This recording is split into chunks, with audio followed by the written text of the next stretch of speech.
All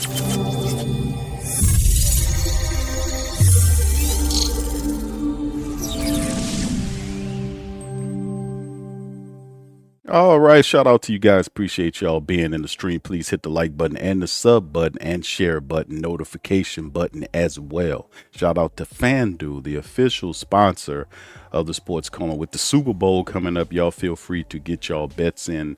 The Patriots are 4.5 point favorite over the Sea Chickens.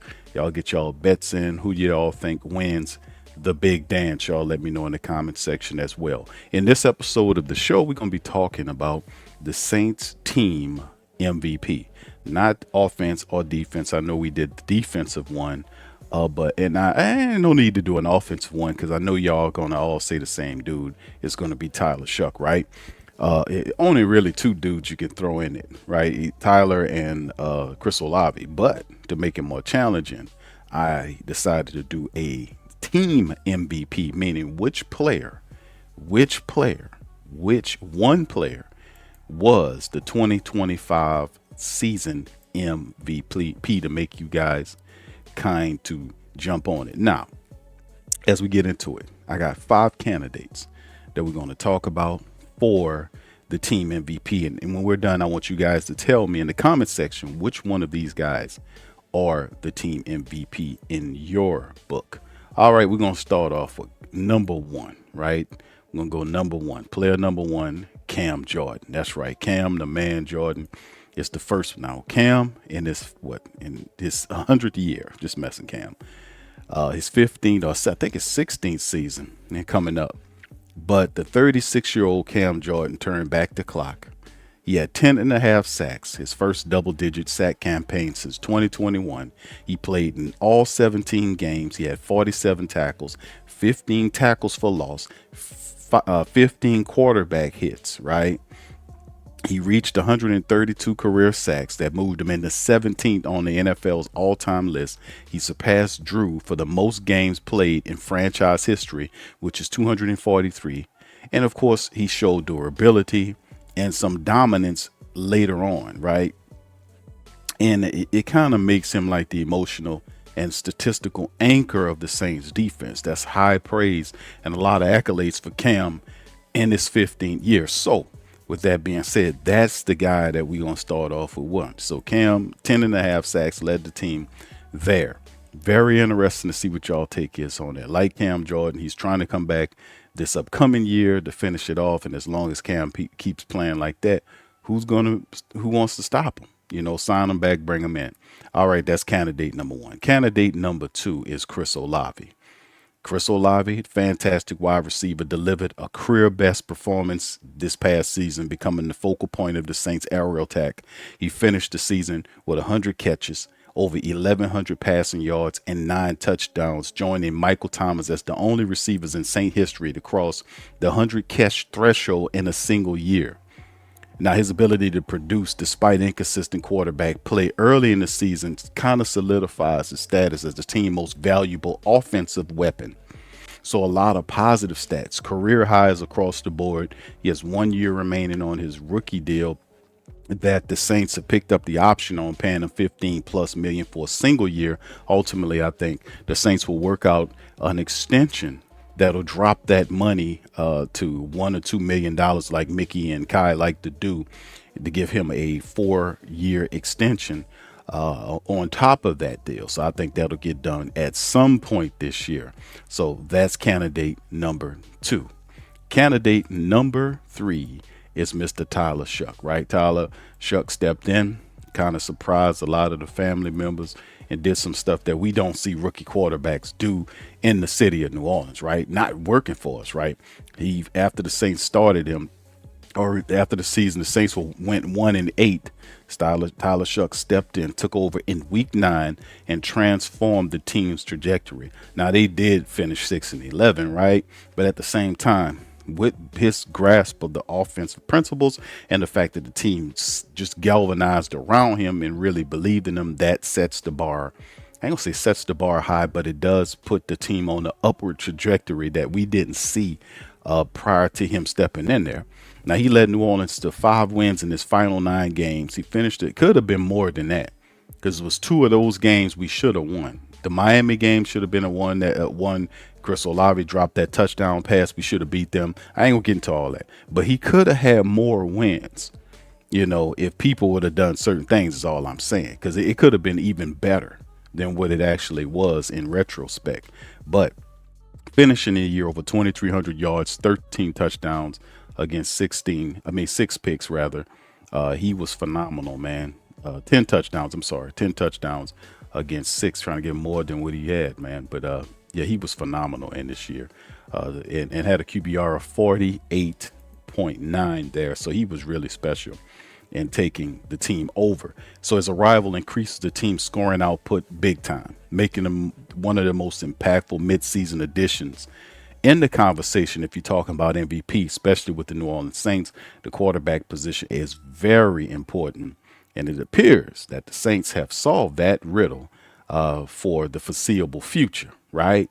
That's a good thing. Candidate number 4 of the 5 candidates, right? We got 5 of them. You guys have to pick in between which ones you think it is. I guess we can make it a game show. I should have put some game show music underneath this sucker as well. And when we edit it, we might put some game show underneath it as well.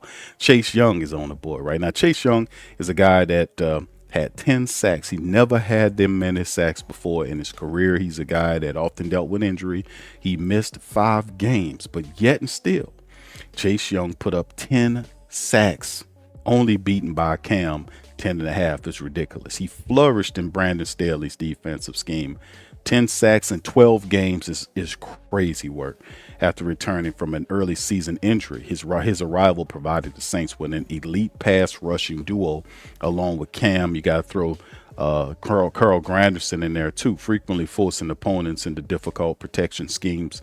His efficiency, he averaged nearly a sack a game. He was a primary reason the Saints defense finished ranked 9th overall in the NFL.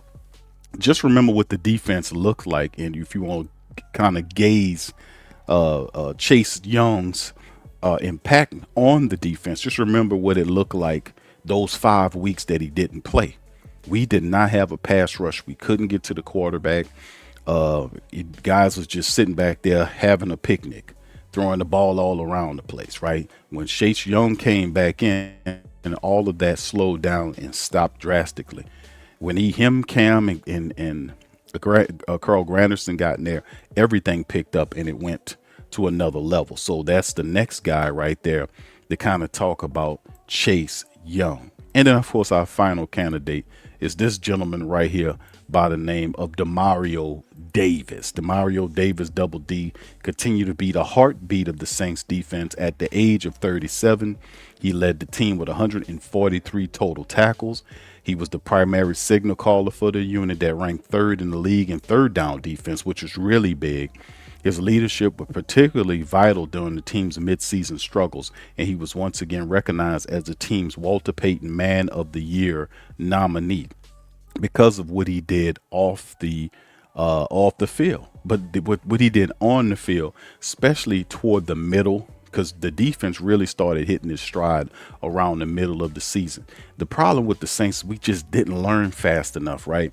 And there were certain games that we left out there, points we left out there, drop touchdown passes, turnovers, stuff like that.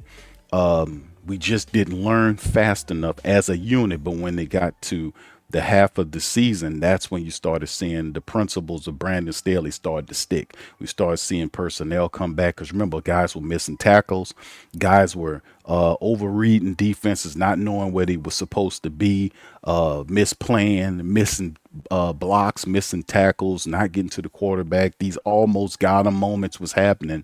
And then in the second half, everybody kind of turned that thing up. Defense and offense, you've seen the offensive line blocking with the backups in the middle. They were doing it. You've seen 4th string and 5th string running back started running the ball. Tyler Shough added to it.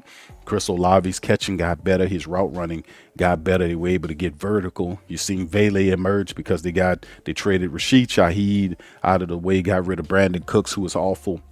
and gave Valley an opportunity to shine. And you can see they kind of ironed out the wrinkles, found what they needed to do, and they prepared and they went forward and had success. Now, like I said, it's something to build on, and it gave the team, why people are so excited is because it gave the team an identity.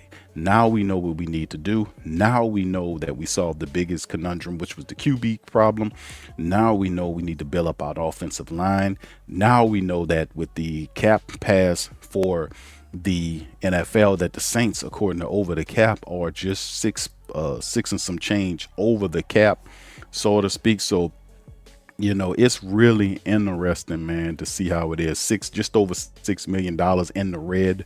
The last time you seen that was ridiculous. So if it's when the Saints start restructuring, they'll have a bunch of money to play with.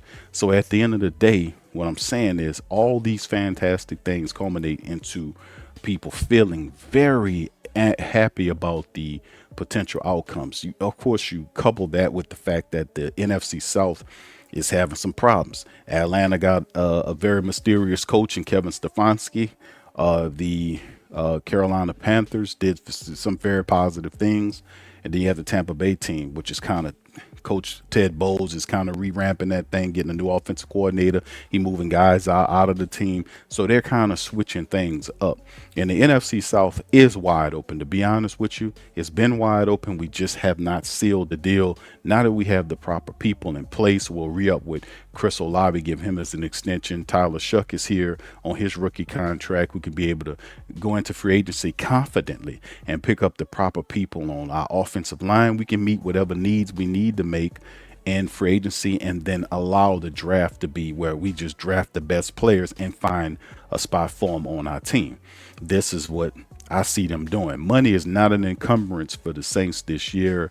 The cap rolls helped them out significantly, and now they're poised to make a run, and really with a solid free agency period and a good draft similar to what we did last year. Man, we could put together a quick team right here, because you bring in Cam back, Demario.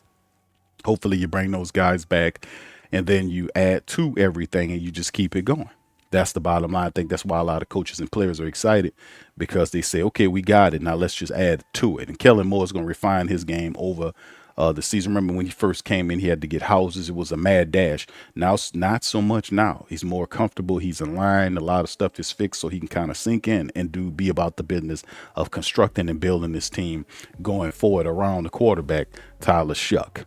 Right. So anyway, that's my top performers of the 2025 season. These are the season MVP candidates for the New Orleans Saints. I want you guys to tell me in the comments section who's the winner. Who do you guys have in terms of these five gentlemen? Right. We talking about terrific statistics like the top performers. Chris Olave had 100 grabs. Demario had 143 total tackles. That's most in his career. Cam had 10.5 sacks in this season. Chase Young had 10 sacks. And Tyler Shough, the rookie, threw for over 2,300 yards and have a 5-9 record going into. So these are a lot of fantastic options, to be honest with you. But you can only pick one. Who would it be? Y'all let me know. I'm not going to tell your ass what my pick is, but I'm going to let y'all decide. Y'all put it in the comment section and let me know who your 2025 season MVP is.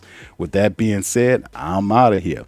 Y'all hit the like button, hit the subscribe button. By all means, feel free to share the show on your social media feed. Big Q representing the Who Dat Nation and the Sports Coma. Y'all shout out to FanDuel. Y'all get y'all bets in there at FanDuel on the app, on their website. With that being said, I'm out. I'm holler at you on the next one. Peace. And Who Dat too.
Whether you're catching up on Saints news at Jackson Square, checking Pelicans scores in the Garden District, or staying updated on LSU while grabbing coffee in the French Quarter, there's one place that keeps you connected to everything that matters in our city.